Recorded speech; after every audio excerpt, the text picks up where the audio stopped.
on to tonight. Here we go. So for tonight's talk, we're going to be hearing from 3 talented speakers on the topic of project management, making stuff happen. There are no shortage of creative ideas and people in the world, but each of our speakers has successfully translated those ideas into reality. We will begin tonight hearing from Kresina, the Events and Programming Manager here at Redbubble, followed by Michael Peck, Artist and Program Leader at the Academy of Design Australia, finishing with the one and only Toby, creative genius behind Just Another Agency. So without further ado, you all are sick of hearing me speak. I'd like to formally introduce our very first speaker.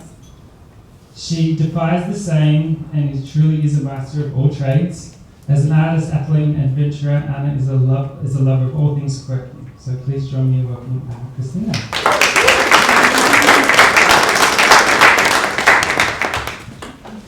Hello. Thanks for coming out tonight, and for those of you who came early, you guys got a tour of our space. Thanks.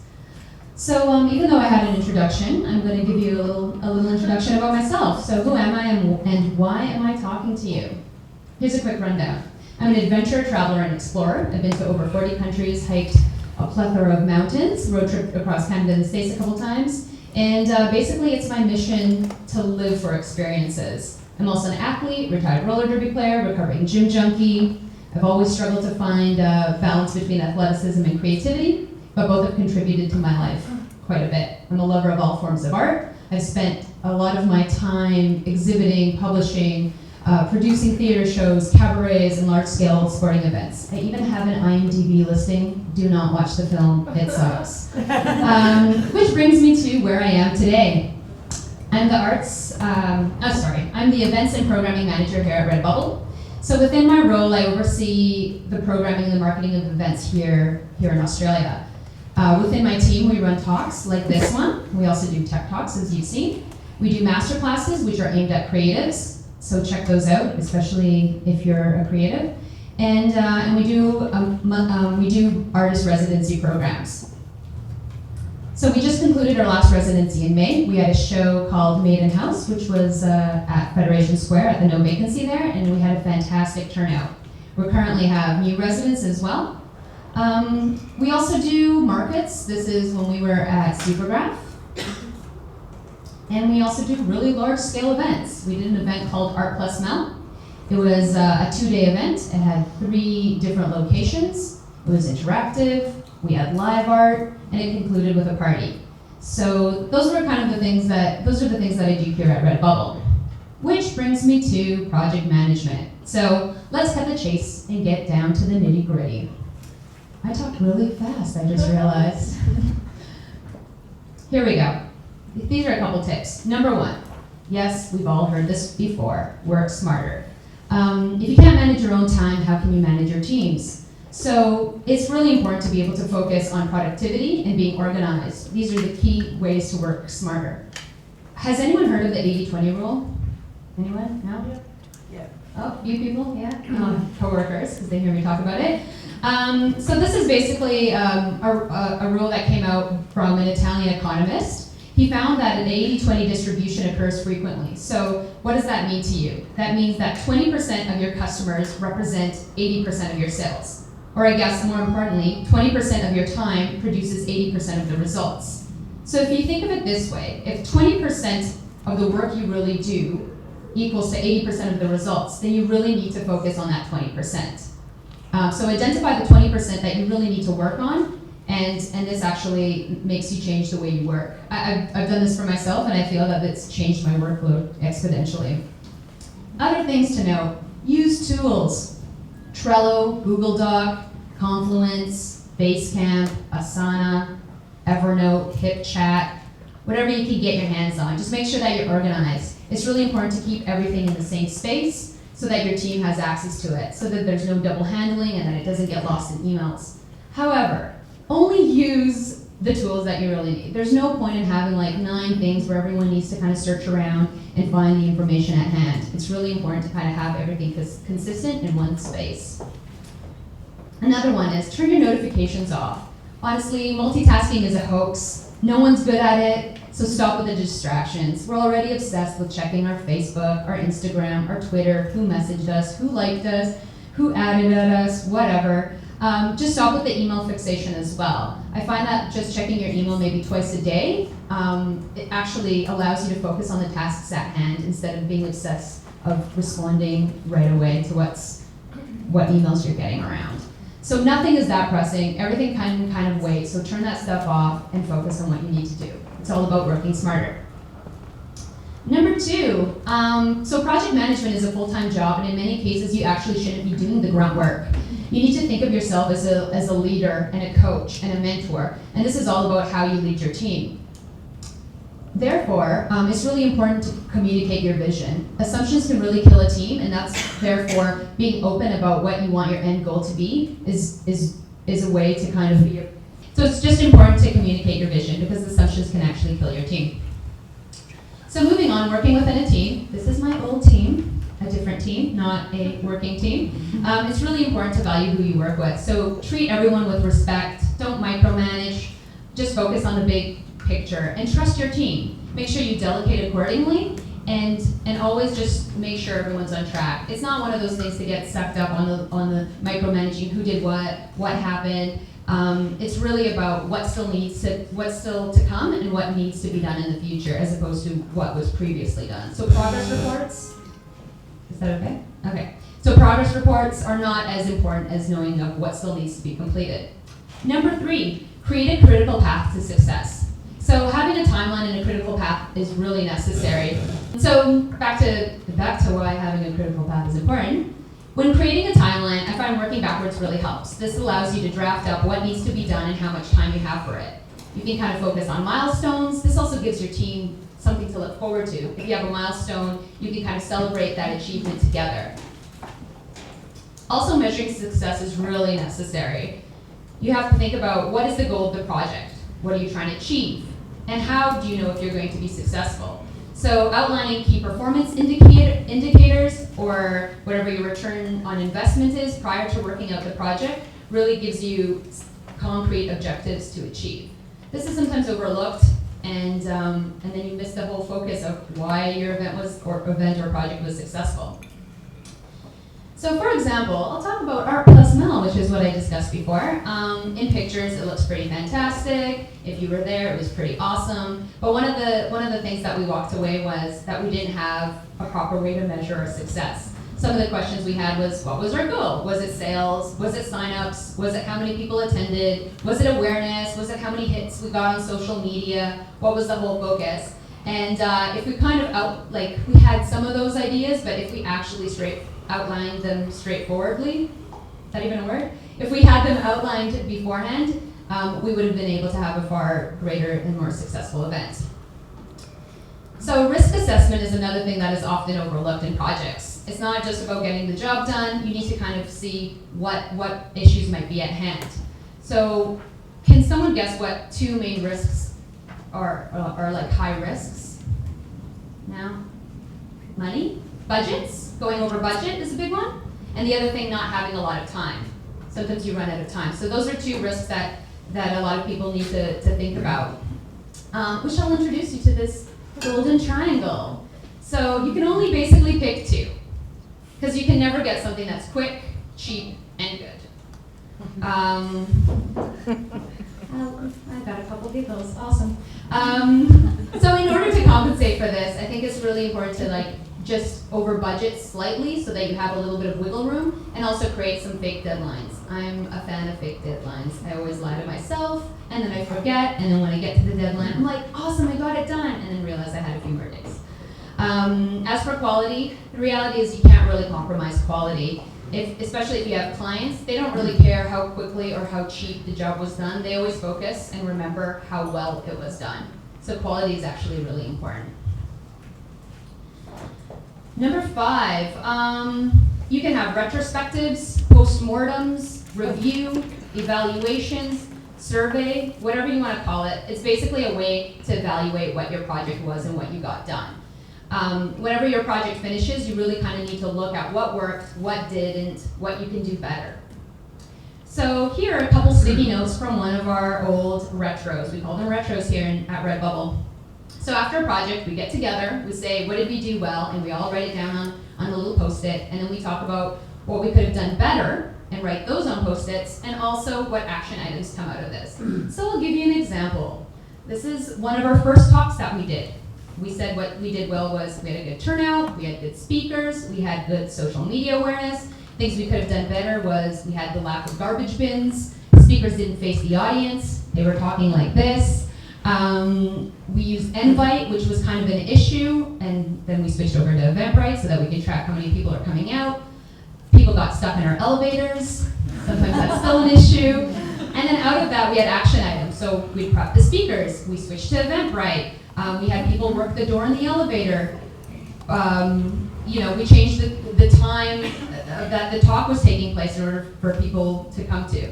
Well, basically what this means is you're going to learn a lot as you're working on projects. Which brings me to my last and final point. Once everything's said and done, you learn a lot from your project. You learn about what you did well and what you can do better. And the next time you do a project, you're also going to fail at certain things. So when you go out, make sure you fail and you fail better. And that's basically all that I can tell you for right now.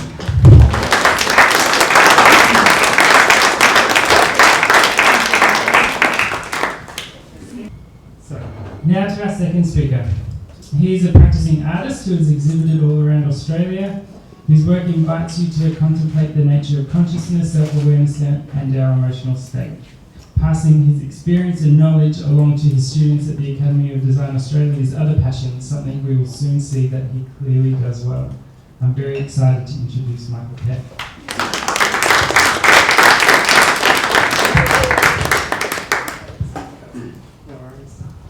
Thank you for having me tonight. I was just introduced, like Dominic just said. I do a number of things. Most people know that I am an artist, and I paint pictures. And I reckon I've spent definitely my 10,000 hours worth of time behind the paintbrush. And because of that, I've been really lucky to have a really good career of it. This is one of my works. It's the only work that I'm going to show you tonight. I'm not here really to talk about myself as an artist. But I paint, and I've always painted, and being an artist has always been the thing I've been most passionate about. So, that's all I'm going to say about that. But, visit my website. And you can see lots more there. I also work at the Academy of Design Australia. And I've been really lucky to get a job there. I used to teach in high schools, and I always used to wonder how do you get a job teaching tertiary and how do you become a lecturer. And I rang them up one day and I said, could you give me a job? They said, do you have a master's degree? I said, no. They said, no, we're not going to give you a job. Then they called me up and they said, look, we know that you're an artist, can you come and give a talk here? And so I went and gave a talk, and then as I came off the stage, they offered me a job. So that was very good. Apparently I was good at talking, which was great, and hopefully I'll do a good job tonight. If you want to offer me a job, that's fine. I might knock you back.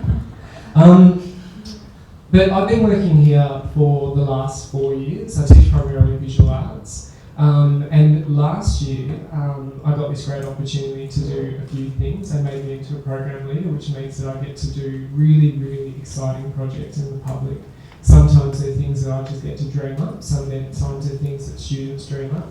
Sometimes they're things which someone approaches us with. At the moment, we're doing an amazing project with the City of Port Phillip where we're decorating 6 enormous container ships, shipping containers. Sorry, container ships are really big.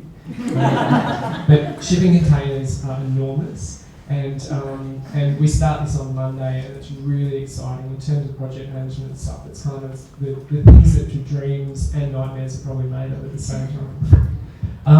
But last year, at the end of last year, when we were talking about what I would teach this year, the director of studies said to me, look, I'd like you to teach this subject in project management. I said, fuck, I don't even know what that means. What is that subject? And he goes, well, think about what you do as an artist. You work with teams of people to get your work installed into galleries, you work with PR companies, you work with marketers, you work with all these different people, and often you're the point who's directing those things. He goes, you're a project manager, you just didn't know it. I was like, oh yeah, that's really good. And then he said, look, the subject's been really dry.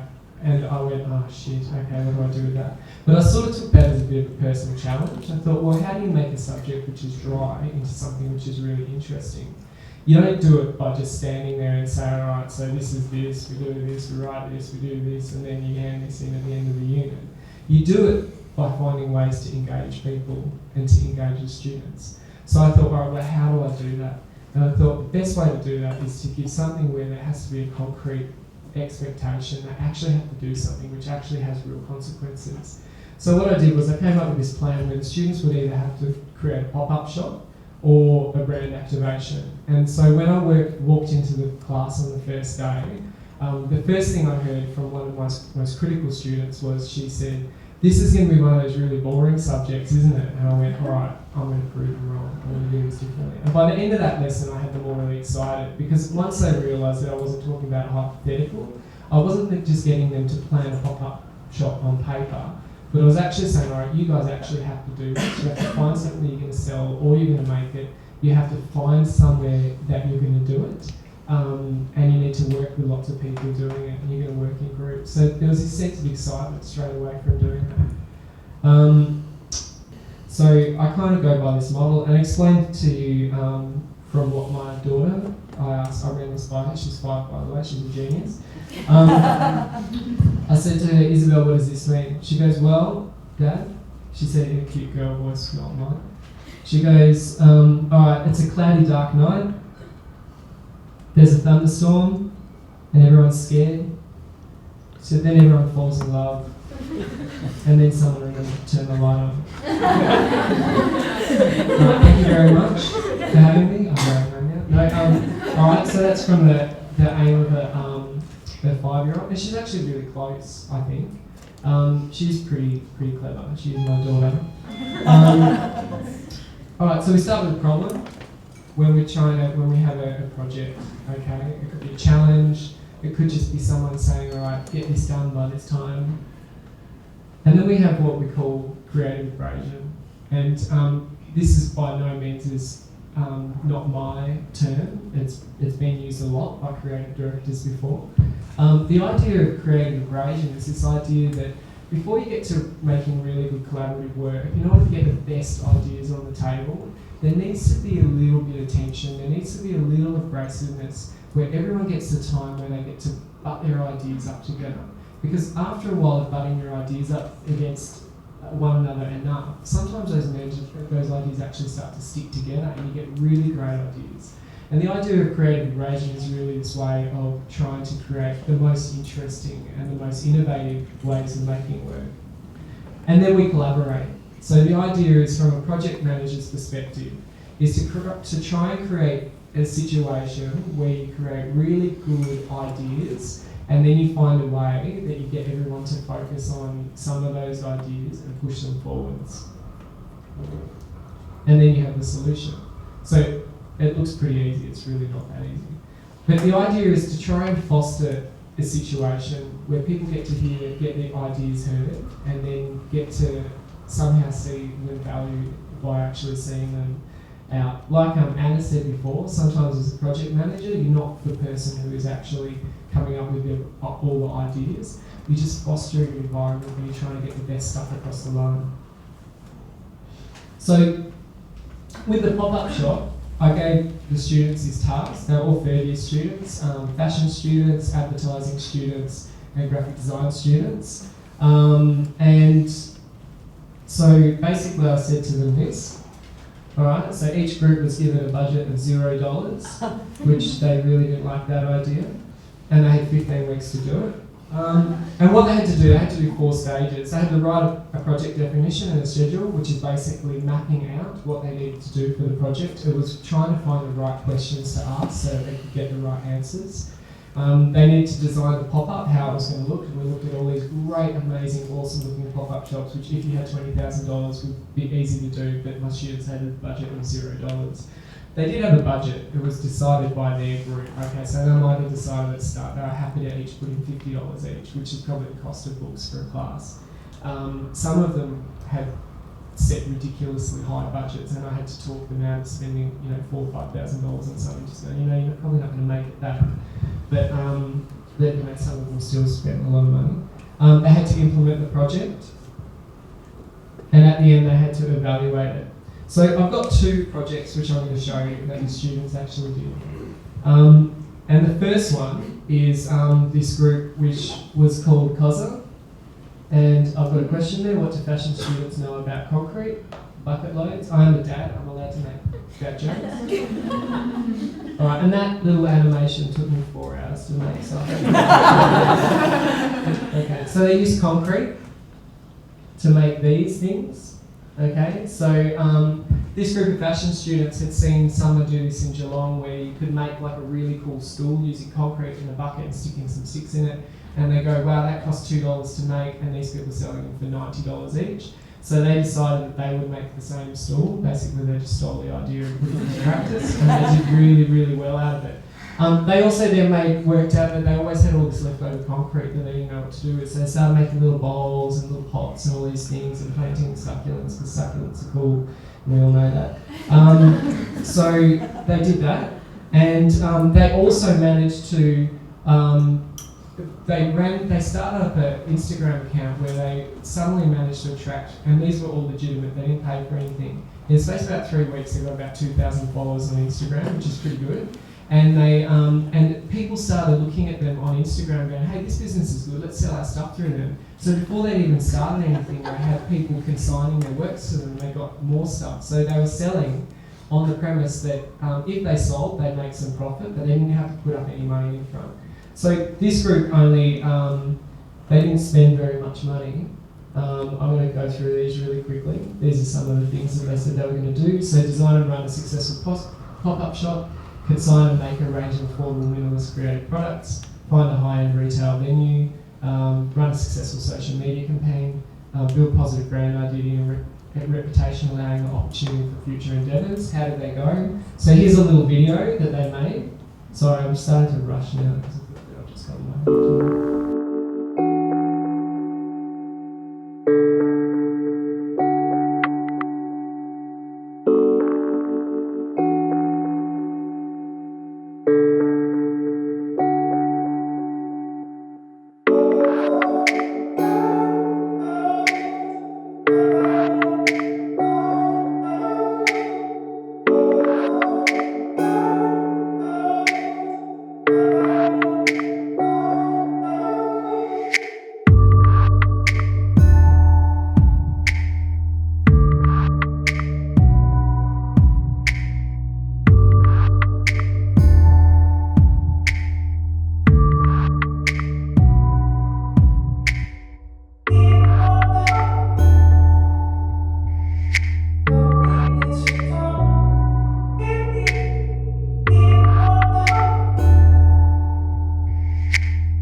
Okay,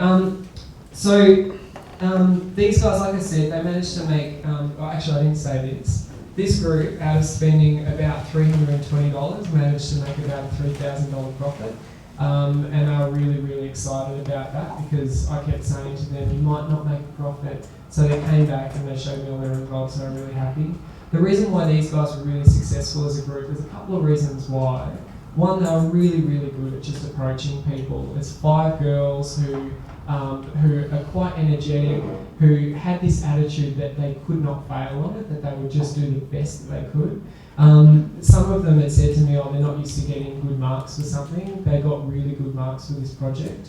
And the reason why they worked well together was because they had one clear leader in the group, who was willing to sort of stand and say, look, can I be the leader of the group? And the others were like, yeah, you be the leader of the group, and what do we need to do? And then everyone had clear, defined roles of what they were going to do.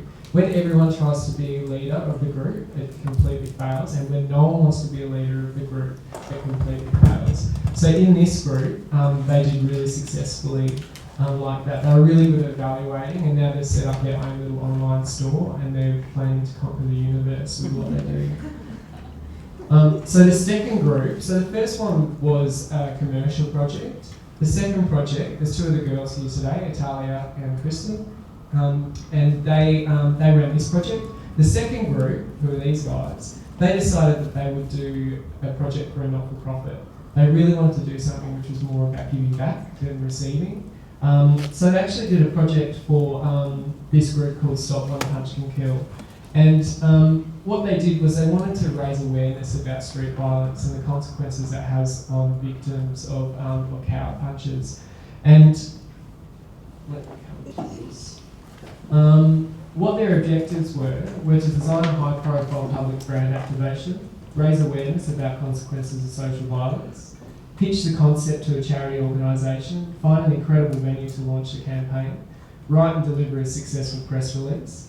And they did all of those incredibly well. So what did they do? First of all, they came up with this incredible machine, which when you punch something, it measures how hard you punch, which I thought was pretty fantastic. Then they got people to punch stuff, predominantly guys. And then they told them the damage that punch would do to someone and how it would affect their lives. So the physical damages and also the personal damages it would do. And they did that for this organisation called Stop One Punch Can Kill, which is an organisation which predominantly champions this cause. They ran a really, really successful online campaign. They started a viral online campaign, pretty much, did really well. They also managed to do it at the State Library, and they got on Channel 7 News. What they managed to do with this project was they managed to gain the awareness of about 3 million people in the space of a 2-minute campaign, which ended up getting picked up by Channel 7. Sorry, it was an all-day campaign that it got picked up by. Is that still working? Yeah. Yeah? You can hear me? Alright, that's good. Okay, so this is this woman here, her name is Kresina, and she started Stop One Punch Can Kill. The woman who's being interviewed on the right, her son David was killed by a guy who came up and just punched him on New Year's Eve in 2012. And so she started this organisation. Now, the great thing about what these girls did was that they really wanted to use this idea for getting people's attention, and they had to go and sell this idea to different companies to try and get people to support them. And the first two organisations they went to, they actually came back to them and said, look, we love the idea, but it's too risky. But one of them said, why don't you go and talk to the Stop One Punch group? And so they kept going, they kept pushing it. And once they got them across the board, they had a really quick 4 weeks where they had to get this project up and running. And they also had to try and to make it work, they had to get it across to the media. So they wrote an incredible press release. They stood behind it 100%. They went into the public, and the success was what happened on the day, where they got lots of people engaging. They got on the news, 3 million people watching it. What a great success that was. So there's a little bit here which shows the girls in action as well as the other two of the other groups. So we're going to play this, and sorry about the sound again.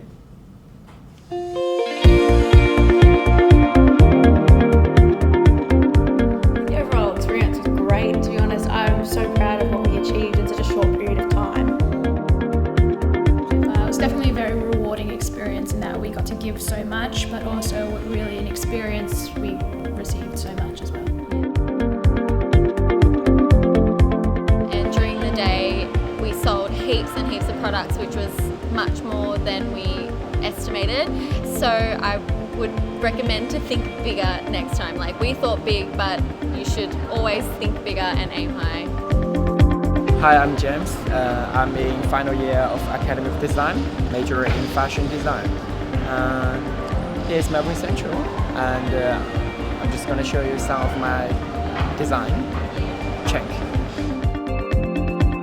I think as people and as creatives, we've learned so much from this, and collaborating with Kresina, I think that is so rewarding to spread such a very important message.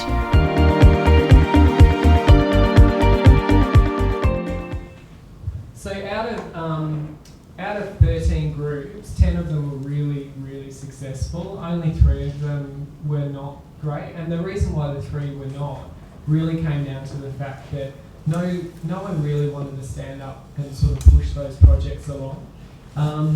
Like all of them, in terms of the way that it ran, having that clear, concrete end point for the project made it, I think, definitely one of the most successful projects I've ever managed to run. But really successful because seeing the way that the students got properly challenged with the tasks and had to learn about how those different elements of project management, about planning, organising, pushing themselves, actually played out in a real setting. And so I've got one more little I don't know, animation here for you. Now I did all these. I just wanted to do it because I spent 4 months doing painting, so I wanted to spend 5 minutes doing an animation, which ended up taking like 4 or 5 hours anyway. But my kids really liked it. Alright, so this is what my daughter said about this one. Alright, so if you have a scroll and a pickaxe and you hold your kids' hands and then you yell at them really loud, they'll feel trapped, but they'll dig under the wall and then they'll be really thirsty. She didn't know what ego meant. Alright, so here's what I said that it meant. Alright, so this is a path to great project management. It's a bit on a different line than what Isabel said. Alright, so plan ahead and have a good map. Make sure that you've got everything down in writing and that you've got a good project definition right from the start and a good schedule so that you know when everything's going to happen.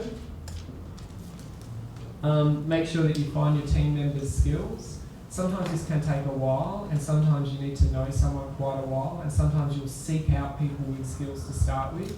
But you want to make sure that you're using people's skills. 1, they get really happy when they get to use what they're good at. 2, your project can't rely on just what you're able to do. Become a confident leader, and when I say become, sometimes I mean that you just need to fake it, really. Because if you are not confident, then people don't really want to follow you, or they go, oh my god, Michael just has no idea what he's doing, and oh crap, we're going to fail, and we're all going to lose our jobs. Communicate clearly, alright, and that doesn't mean that you yell at people. It means that everything that happens in the project, everyone needs to know about, okay? So like Anna said before, there's great software that you can use for project management. You need to make sure there's a clear line of communication that happens all the time. And the other thing is to overcome challenges. Now, I've noticed something, and I have to do it with myself. I noticed with every single one of the 13 groups, that 2 weeks away from when a project is due, everyone freaks out. Everyone in the group. They start to flip out, they start to blame people for things. Everyone gets a little bit self-preservative, if that's really the way of putting it. There's this thing that we do where we just go, alright, if we fail, it's not going to be my fault, it's that fault. They didn't get the truck, they didn't get this, they didn't do that. But the thing is that as soon as you succeed, which is like, 2 weeks later, everyone goes, yeah, we did so well, we love each other so much. But there is this thing where everyone, 2 weeks before a project, when you get really nervous because you really know that there's all these things up in the air, that everyone gets to that nervous point where they start to freak out a little bit. So you try to overcome challenges, or you find another creative way past them. And always keep the goal in mind, not ego. Because this is the problem. If project managers start thinking, all right, look how good this is going to make me look, I think we all need to do that little bit. Because if you want the project to look so that you look good, okay, the project will be good. Well, you're pushing for it. If you have no invested interest in it whatsoever, then it's going to turn out crap. But you should be pushing the goal, not the ego. Okay, the idea is that you should be trying to get at that end point. Oops. Hey, you took out my last thing. I had one last little thing in there. Maybe you can get that. Maybe you can upload. Okay. Anyway, it said not ego, because nobody really likes an arsehole. Okay, so if you become the egotistical leader who everyone just goes, oh look, it's just that person just trying to get their stuff, and they just haven't acknowledged anything that we do, no one's going to really want to follow you any further in the future. Anyway, thank you very much.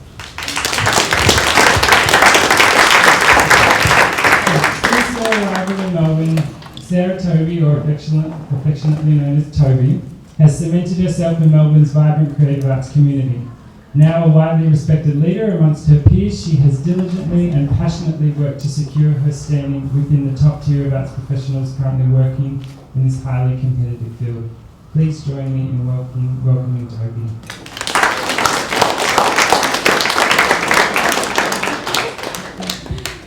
Wow, give it up for Michael and Anna. Okay, I'm Toby, and I'm from Just Another, a creative agency based out of Melbourne. I'm going to try and cover some of the questions I get asked on a regular basis and hopefully give you some handy hints to help you along your creative journey. Currently, I represent 23 artists, and I'm used to talking about thems on a regular basis, not so much about myself. Yet, here I am. When first thinking about this speech, I thought about the best way to describe what Just Another is and what I do. But then I realised I am what I do. I live and breathe my business. I am not an artist, I am not a designer. I did not finish high school, and I never went to uni. But I do run a company. The kind of events I run range from exhibitions, live art, large-scale murals, art direction, and corporate events. In 5 years, because we turned 4 days ago, the agency has had 73 artists signed across 12 cities, run 64 exhibitions, not including the Just Another project space, our gallery based in Paran, have run 8 events, published 3 books, actually 4 now, because I released this one 4 days ago. If you want to check it out, hit me up after. We've drunk 12,467 beers and ciders and 271 cases of Red Bull, and had 2 staff members, 4 interns, and 42 volunteers. Unlike most agencies, Just Another covers a broad spectrum of projects, rather than focusing on a particular area or style. It keeps things interesting and means I'm always doing something different day to day. In this speech, I'm going to give you some of my tips for project management, talk about the things that everyone feels, and ways to help you push through the barriers. So let's get started. Starting with, what the fuck am I doing? Sorry, disclaimer, I swear in this. These are the things that you feel that you think no one else does. Well, I'm here to tell you we all feel them. Things like, I can't afford to do it. You will never ever have enough cash or capital or funding. We all need and want more money. We want to put on massive projects and blow people out of the water, but in all reality, that isn't always possible. So if you don't have enough money to launch your event the way you plan, then change the plan. You can't always control what you have, but you can control what you choose to do with what you do have. I'm too afraid. Think you're special? You're not. I'm constantly scared. Scared of not being enough, doing enough, pushing the boundaries of myself enough. But everyone attempting to live their dream was scared and is still scared. That means you have a choice. You can let your fears hold you back, or you can do whatever it takes to succeed. Fight for what you want. Fight for your dream. There's too much to do. Projects and deadlines can be overwhelming, especially when you know how much there is to do in such a short amount of time. And let's face it, most of us don't have the luxury of just focusing on one project at a time. All I can say about that is, long journeys are hard, individual steps are easy. Break your projects down into steps. Make them seem achievable. Don't get overwhelmed by the scale of the project. You can't accomplish any difficult goal overnight, but you can accomplish one step, however small, towards that goal. Think about the end of the journey and all that will be required along the way, and you'll never start. Instead, just do one thing to help you there. Then build on it. That you can do. I don't have the right skills. No problem. Go get them. Or find someone else that has them. Don't be afraid to delegate. You can't be good at everything, so figure out your weaknesses and find others to help make them strengths. Learn, grow, never stop pushing yourself. Skills and knowledge are earned, not given, so go and earn them. I never have enough time. You, like everyone else, has the same amount of time in a day, 24 hours. It's the same for you, it's the same for me. We also have 7 days in a week. The only difference is what you choose to do with your time. If you only had 24 hours to live, would you check your Twitter feed or spend a little me time in front of the TV? I think not. Apply that level of importance and urgency to what you want to accomplish, and your schedule will instantly clear, because finding time is always a matter of how badly you want something. It's too hard. For crying out loud, be positive. Every project can be rewarding. Attitude is everything. It's about what you choose to get out of the situation. Some days suck. Hell, it can't always be good. But without the bad days, we wouldn't even notice the good days. Remember, when things are bad, they can only get better. That, and don't believe in luck. Make your own luck. So now that we've tackled some of the daunting, self-destroying thoughts that shake us all at some point, let's talk about some of the points that can help. Starting with, make mistakes. Make mistakes, but be patient. Don't just make mistakes though, learn from your mistakes. No, they aren't bad. Explore opportunities and a variety of career paths. Find your way and what you love. Be patient though. Know that it isn't always going to be easy, but if you want it, you need to be patient for it and fight for it. Nothing is going to come easily. Push your comfort zone. You never know where you're going to find your passion until you push the boundaries and fall flat on your face. Even if you land your dream job, you need that wealth of knowledge and the patience to grow to be good at it. You can't know everything straight away. That comes from experience. Find a way to stand out. There are always people wanting to do what you do. People that have dreams, that study event and/or project management, so you need to stand out. Be that point of difference. Dream big and chip away at those dreams. Interns are crucial. Meet my staff and intern. My team, and more specifically my intern Aaron, the adorable one with the man bun, is a crucial aspect to my business. If you have the opportunity, then intern. It is so important. Get people to know you and your work ethic. It's how I've always ended up employing my staff. It will give you invaluable life experience and teach you how to socially act within your industry. Interns are a great way to find fantastic staff. His dedication and motivation to just another inspires and pushes me constantly. He is an absolute asset to my business and the progression of it. Find your family. And I don't necessarily mean your mum or dad, girlfriend, boyfriend, or partner of any kind. I mean your creative family. People that can give you an honest, objective opinion. Someone that will break your work down in a constructive way to help you see things you wouldn't normally see. When working on a project for a long time, you get too close to it. Sometimes you don't have enough time with your deadline to step away and get fresh eyes. So you need to find someone who you can bounce ideas off, who can be that voice of reason, so to speak. I have many people in my life that push me, and I mean really push me. They call me on my shit whether I like it or not. These people are all different too. They give me different advice and ways of looking at things. Whether it's people who talk to me about business and project management, people who talk to me about breaking boundaries and thinking outside the box, or people who just yell at me for everything, they all support and push me. These are all people who give it to me straight. There is no fluff with them. However, it's important to have people that call you on your shit, but in a positive way too. People that challenge me, but in a much softer way. They still say what needs to be said, but it doesn't necessarily make you want to cry at the end of it. Both of these types of people are important. Budgets. Be realistic. Break it all down, then add 20%. Why? Because something is always going to come up. Last minute, when you don't expect it, and the last thing you want is for it to come out of your pocket, or to ask your boss for more cash after you've told them how much it will already cost. Aesthetics matter. Don't ever let someone tell you the small things don't matter, because they do.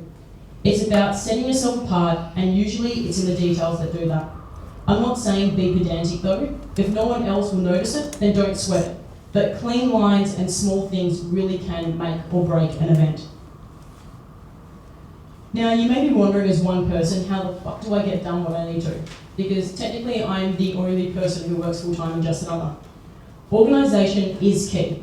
And nowadays, there's a bunch of apps and sites to help you do this. Sites like Asana, Basecamp, Slack, FileMaker, Strict CRM. I'm all about free apps being a small business. I need to know that something is going to work and bring in more business before I decide to invest and spend money. But these are all tools that can help you get organised and make those big jobs seem achievable. Now all of you, shuffle in your chairs, get comfortable, because if there is one thing you need to remember from my speech today, this is it. This is one of the most important pieces of advice I can impart onto you. Remember to have fun. While I take what I do very seriously and work very hard for my hours, life is way too short, and I have the best job in the world. And I try to never take for granted the position I'm in and the experiences I've had, because I love what I do and remember to have fun. This was a really hard lesson to learn though. I thought for so long that I had to be serious to be a boss, when really, I'm no different to you. I may have just been doing it for a little while longer. And yes, that is me dancing as Buzz Lightyear. So just before I finish, I want to leave you with this. Perfection is not when there is more to add, but no more to take away. This quote sums up project management for me. Well, to a degree. People are always about adding more, but more is not always a good thing. It clutters and removes focus from the message you are trying to give. Sometimes, and I'm sure you've heard this all before, less is more. Thank you for letting me dribble things at you. Let's be friends.